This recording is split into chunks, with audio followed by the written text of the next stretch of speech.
আমরা সবাই জানি যে গাছের বৃদ্ধি ও বিকাশের জন্য অক্সিজেন, জল, সূর্যরশ্মি এবং পুষ্টির প্রয়োজন।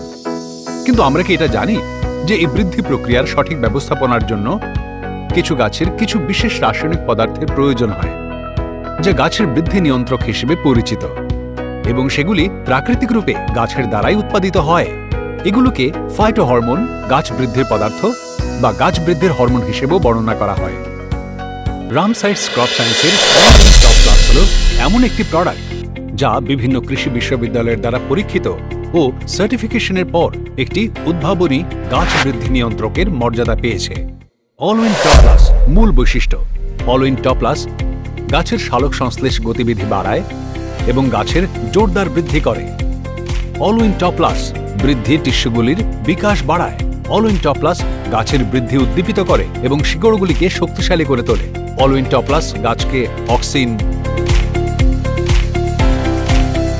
জিবারেলিন,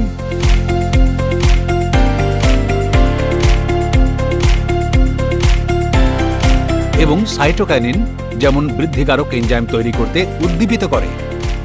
অল-ইন টপ প্লাস মাটিতে উপকারী অণুজীব বাড়ায়।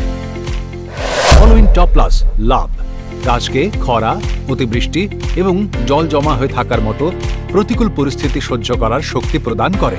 বিভিন্ন রোগের বিরুদ্ধে প্রতিরোধ ব্যবস্থার উন্নতি করে। গাছপালাকে সবুজ ও স্বাস্থ্যকর করে তোলে। ফল ও ফুলের বৃদ্ধির উন্নতি ঘটায়। অধিক ফল হতে সাহায্য করে এবং ফুল ঝরা কমায়।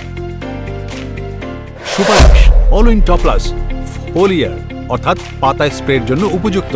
স্প্রে দ্রবণ প্রস্তুত করার সময় মনে রাখবেন, অল-ইন টপ প্লাস সারা রাত অথবা স্প্রে করার আগে অন্তত 2 ঘন্টা পর্যন্ত যেন অবশ্যই ভেজানো থাকে।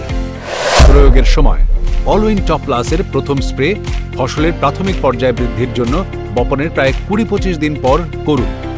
অল-ইন টপ প্লাসের দ্বিতীয় স্প্রে ফুল আসার সময় করুন। প্রয়োগ মাত্রা: অল-ইন টপ প্লাস ব্যবহার করুন 1 থেকে 1.5 গ্রাম প্রতি লিটার জলে মিশিয়ে, অর্থাৎ 100 থেকে 150 গ্রাম প্রতি একরে। প্যাকেজিং: অল-ইন টপ প্লাস 250, 500 এবং 1 কিলোগ্রাম প্যাকেজিংয়ে পাওয়া যায়। কৃষক ভাইয়েরা, এখন তাহলে অপেক্ষা কিসের? আপনার চাষের ক্ষেতে অল-ইন টপ প্লাসের জাদুকরী শক্তি ব্যবহার করুন এবং গাছগুলিকে প্রাণ ভরে বাঁচতে দিন।